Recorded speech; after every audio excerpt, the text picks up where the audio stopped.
할렐루야. 153 저녁기도에 오신 여러분들을 주님의 이름으로 환영하고 축복합니다. 오늘 이 저녁 시간에도 하나님께서 여러분들을 만나주시고 또한 하나님께서 여러분들의 기도를 응답해 주시는, 회복시켜 주시는 놀라운 은혜의 시간이 되기를 주님의 이름으로 간절히 축복하겠습니다. 이 시간 우리 같이 하나님 앞에 먼저 찬양하며 영광 돌리도록 하겠습니다. 하나님, 우리가 주님의 영광이 되어지는 인생을 살기를 원합니다. 우리 같이 내는 주의 영광을 보내 찬양하도록 하겠습니다.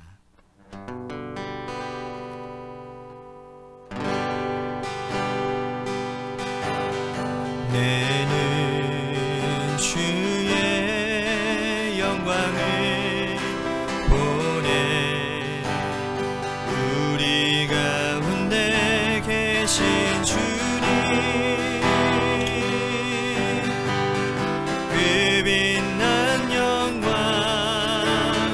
온 하늘 덮고 그 찬송 온 땅 가득해. 내는 주의 영광을 보내 찬송 가운데 서신 주님, 주님의 얼굴은 온 세상 향하네. 번능의 팔을 드셨네. 주의 영광 이곳에 가득해. 우린 선의 주님과 함께 찬양하며 우리는 전진하리. 모든 열방 주 올 때까지 주의 영광 이곳에 가득해. 우린 선의 주님과 함께 찬양하며 우리는 전진하리. 모든 열방 주 올 때까지.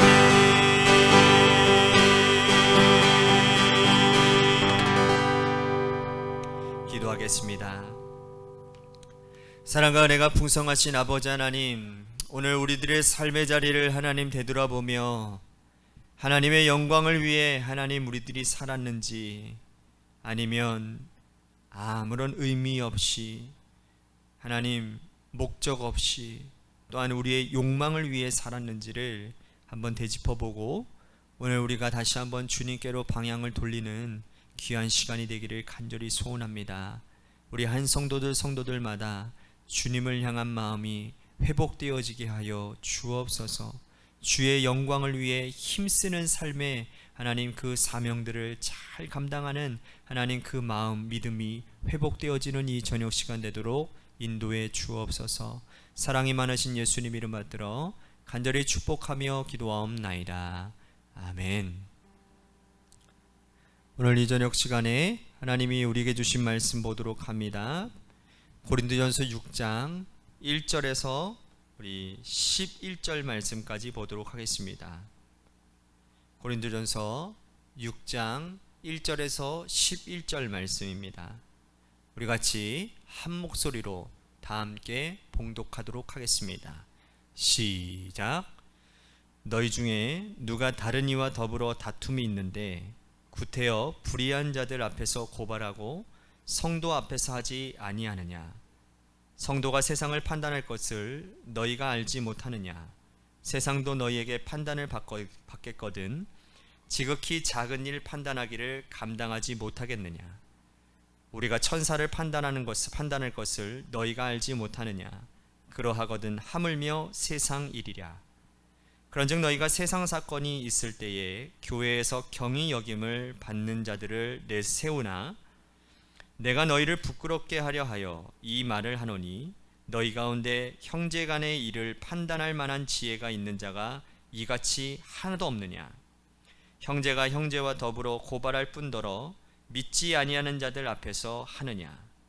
너희가 피차 고발함으로 너희 가운데 이미 뚜렷한 허물이 있나니 차라리 불의를 당하는 것이 낫지 아니하며 차라리 속는 것이 낫지 아니하냐? 너희는 불의를 행하고 속이는구나. 그는 너희의 형제로다. 불의한 자가 하나님의 나라를 유업으로 받지 못할 줄을 알지 못하느냐? 미혹을 받지 말라. 음행하는 자나 우상 숭배하는 자나 간음하는 자나 탐색하는 자나 남색하는 자나 도적이나 탐욕을 부리는 자나 술 취하는 자나 모욕하는 자나 속여 빼앗는 자들은 하나님의 나라를 유업으로 받지 못하리라.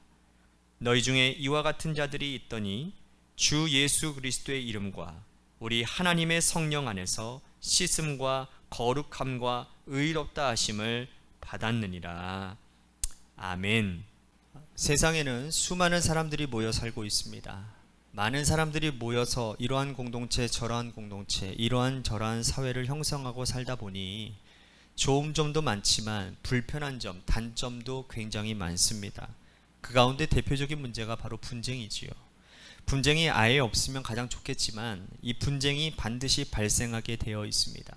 가장 좋은 것은 분쟁이 발생하기 전에 여러 가지 제도와 법으로 그 분쟁을 원천 봉쇄하는 것입니다. 그러나 그렇게 하면 참 좋겠지만 분쟁이 발생하게 된다면 서로 간의 타협과 양보가 필요하다라는 것이죠. 대화를 통해서 어떤 것은 수용하고 어떤 것은 양보하고 혹은 분쟁이 발생하고 나면 내가 조금이라도 잘못한 것이 있으면 반드시 사과해야 되고 상대의 이익을 조금 덜 이익을 가지고 자신의 손해를 감수하고 살아도 공동체의 불화를 막는 것은 굉장히 지혜로운 처사라고 할 수 있습니다. 하지만 우리들이 살다가 하다 보면 분쟁이 발생할 때 대화와 타협을 하지 않고 끝까지 가는 사람들이 꽤 많습니다. 그런 사람들이 마지막에 자주 하는 말이 뭔지 아시죠? 법대로 해라. 법대로 하자라는 거죠. 그런데 법대로 하는 것이 가장 최악의 방법이라는 거예요. 왜? 법은 친절하지 않기 때문입니다. 법은 우리가 처한 상황이나 사람들의 감정을 고려하지 않습니다. 무미건조합니다. 법조문에 있는 그대로 판단합니다. 그래서 가끔씩 일반 사람들의 법감정이나 우리의 정서나 상황에는 전혀 동떨어진 판단이 나오는 것도 바로 법의 이러한 속성 때문에 그런 거예요. 그러므로 지혜로운 사람들은 끝까지 가지 않습니다. 법에 호소하지 않아요. 지혜로운 사람은 서로 간의 양보와 타협을 하기 위해서 대화를 하는 사람들입니다. 오늘 바울은 고린도 교회 성도들을 책망하고 있습니다. 왜냐하면 교회 안에 일어나는 문제를 서로 간의 대화와 타협으로 해결해야 하지 못하고 세상 법정으로 가져간 문제를 바울은 책망하고 있다는 겁니다. 고린도 교회는 문제가 굉장히 많은 교회였지요. 분열의 문제도 있었고 음행의 문제도 있었고 이제는 송사의 문제까지 있는 겁니다. 자, 1절 다시 한번 보십시오. 너희 중에 누가 다른 이와 더불어 다툼이 있는데 구태여 불의한 자들 앞에서 고발하고 성도 앞에서 하지 아니하느냐. 자, 바울이 말하는 이 불의한 자들이라는 사람들은 바로 믿지 않는 사람들을 얘기합니다. 세상 사람들을 얘기하는 것이죠. 성도들 간의 교회 공동체도 사람들이 모여있는 곳이기 때문에 분쟁이 아예 없을 수는 없습니다.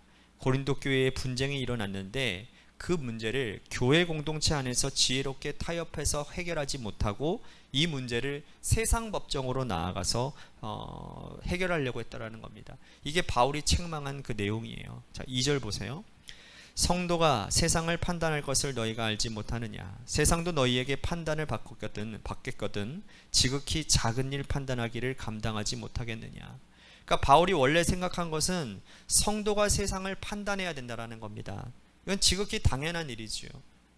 믿는 사람과 믿지 않는 사람들이 아주 중요한 큰 차이점이 있기 때문입니다. 믿지 않는 사람들, 믿는 사람들이 공통적으로 마음에 가진 것은 뭔지 아세요? 양심입니다. 양심. 태어나면서부터 사람이기 때문에 누구나 가지고 태어나는 것이 바로 양심이라는 거예요. 하지만 거듭난 사람들은 거듭나지 않은 사람들, 세상 사람들과 구별되어지는 또 한 가지가 있는데 그게 뭐냐면 바로 성령입니다. 그러므로 믿는 사람들은 두 가지 필터를 가지게 되는 거예요. 양심이라고 하는 필터, 세상 사람들고 가지고 있는 양심이라는 필터가 있고요. 또 하나는 믿지 않는 사람들이 가지지 못한 성령의 필터를 가지고 있다는 거예요. 양심의 필터는 수동적이지만 성령의 필터는 능동적입니다. 예를 들면 이거예요. 내 이웃을 내 몸과 같이 사랑하라.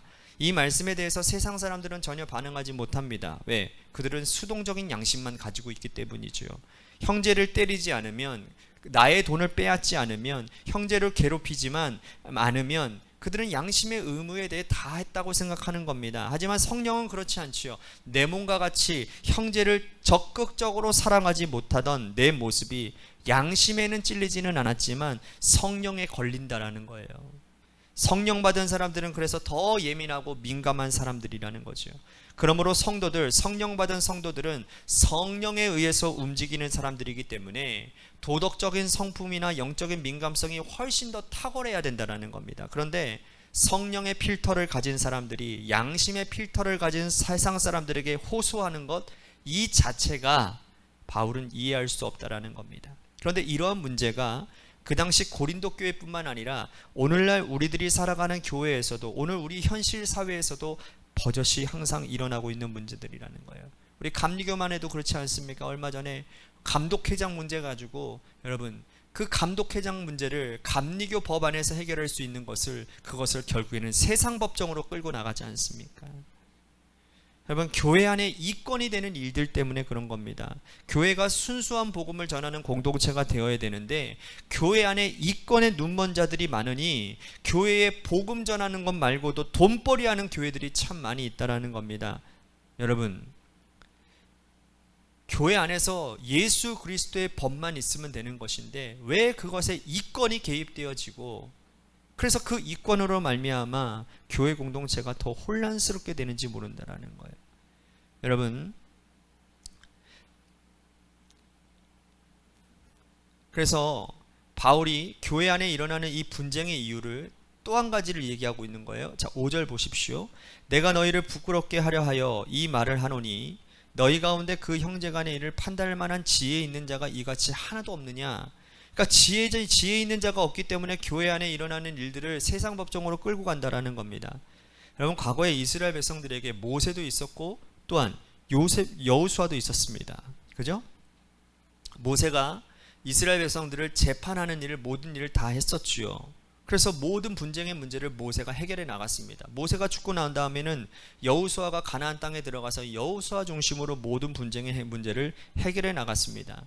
그런데 여호수아도 죽고 이스라엘 공동체의 어른들이 사라졌을 때, 지혜자가 사라졌을 때 그들은 어떤 시대를 맞이합니까? 사사시대.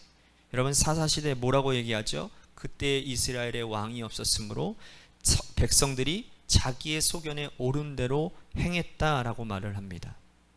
오늘날 우리 교회 공동체 안에서도 수많은 교회들이 일어나고, 이 교회 안에서 일어나고 있는 이 문제들을 해결하지 못하고 세상 법정으로 가져가고 있는 이유도 교회 공동체 안에 정말 믿고 따를 만한 영성이 충만한 그러한 지도자들이 없기 때문은 아니겠는가. 이것이 오늘 우리 교회에, 또한 오늘 한국 교회에 심각한 문제가 아닐 수가 없습니다. 그래서 바울은 고린도 교회 성도들에게 극약 처방을 내리는 거예요. 자, 7절을 보십시오. 너희가 피차 고발함으로 너희 가운데 이미 뚜렷한 허물이 있나니 차라리 불의를 당하는 것이 낫지 아니하며 차라리 속는 것이 낫지 아니하냐. 그러니까 우리는 한 뼘도 양보하지 않기 위해서 내가 손해보는 것 죽기보다도 싫기 때문에 교회 공동체에서 일어나는 분쟁을 그 안에서 해결하지 못하고 세상 법정으로 가져갑니다. 하지만 바울이 말하는 것, 이미 세상 법정으로 가져간다라는 것은 하나님께 큰 죄를 범한 것이니 너희들이 차라리 법정에서 가져가지 말고 서로 불의를 당하고 손해보는 것이 낫지 아니냐라고 말을 하고 있는 겁니다. 너희가 차라리 손해보는 것이 낫지 어찌해서 교회가 더 손해보게 하고 그리스도께서 핏값 주고 사신 교회가 세상에서 손가락질 당하게 하느냐. 바울이 이렇게 말을 하고 있는 겁니다. 우리가 다 세상 법정에 호소할 자유인의 권리를 가지고 있습니다. 하지만 이 모든 것이 하나님의 영광이 되는 것이 아니라는 말이에요. 자, 12절과 13절 말씀 제가 읽겠습니다. 모든 것이 내게 가하나 다 유익한 것이 아니요 모든 것이 내게 가하나 내가 무엇이든지 얼매이지 아니하리라. 음식은 배를 위하여 있고 배는 음식을 위하여 있으나 하나님은 이것저것을 다 패하시리라. 몸은 음란을 위하여 있지 않고 오직 주를 위하여 있으며 주는 몸을 위하여 계시느니라. 그러니까 우리 몸은 주를 위해 있다라고 바울이 정리를 해주고 있는 겁니다. 우리 성도가 살아가야 될 목표는 뭡니까? 오직 주님입니다. 우리는 주님의 영광을 위해 살아가야 되는데 내가 교회에서 혹은 사회에서 조금이라도 손해보는 것을 견디지 못한다면 우리는 주님을 위해 살아간다라고 하는 것이 아니다라는 거예요. 송사와 분쟁의 문제뿐만이 아니고 우리 인생을 살아가는 평생의 삶이 내가 손해보는 것 견디지 못하는 속 좁은 인생들이 되지 않아야 될 것 같습니다. 오직 우리는 주를 위해 살고 있다는 사실을 기억하고 내가 손해보는 것이 주의 영광을 드러내는 일이라는 사실을 여러분들이 생각하시고 얼마든지 손해보기에 힘쓰고 얼마든지 양보하고 얼마든지 타협하고 주의 영광을 위해 사는 저와 여러분들이 되게 하여 주시옵소서라고 이 시간 우리 같이 오늘 말씀을 생각하며 기도했으면 좋겠습니다. 또 한 가지 우리 같이 기도할 것은 우리 교회를 위해서 기도합니다. 우리가 어제부터 이 교회가 이제는 정상적으로 운영이 되어지고 있습니다. 2년 만에 다시 시작하다 보니 여러 가지 보이지 않던 문제들이 이렇게 발생하기 시작을 했습니다. 여러분, 이럴 때일수록 우리들이 마음이 하나가 되어져서 정말 성령 안에서 우리들이 서로 기도하고 또한 서로 사랑하고 서로 이런 것들을 우리들이 품고 우리들이 세워져 나갈 때 분명히 하나님의 역사는 일어나게 되는 줄로 믿습니다. 일이 잘 되지 않을 때에 우리 안에 사단이 틈을 타기가 쉽습니다. 그렇기 때문에 우리 같이 이 시간에 교회를 위해서 기도합시다. 하나님, 새롭게 시작되어지는 주님의 교회 위에 사단이 틈타지 않도록 우리 모든 성도들과 담임 목사를 비롯한 모든 성도들이 한 마음이 되게 하여 주옵시고 주의 성령으로 하나가 되어 하나님 이 회복의 역사를 반드시 이어가서 하나님 점점 더욱더 회복되어지고 부흥케 되어지는 놀라운 일들이 일어날 수 있도록 인도해 달라고 우리 같이 교회를 위해서 교회의 하나됨을 위해서 새 일을 행하는데 주의 성령의 역사가 있게 해달라고 우리 교회를 위해서 기도합니다. 마지막으로 여러분들의 삶의 자리와 여러분들의 자녀들을 위해서 기도하시다가 시간 돌아가시기를 바랍니다. 우리 10분만 하나님 앞에 간절하게 기도하도록 하겠습니다. 기도하시겠습니다.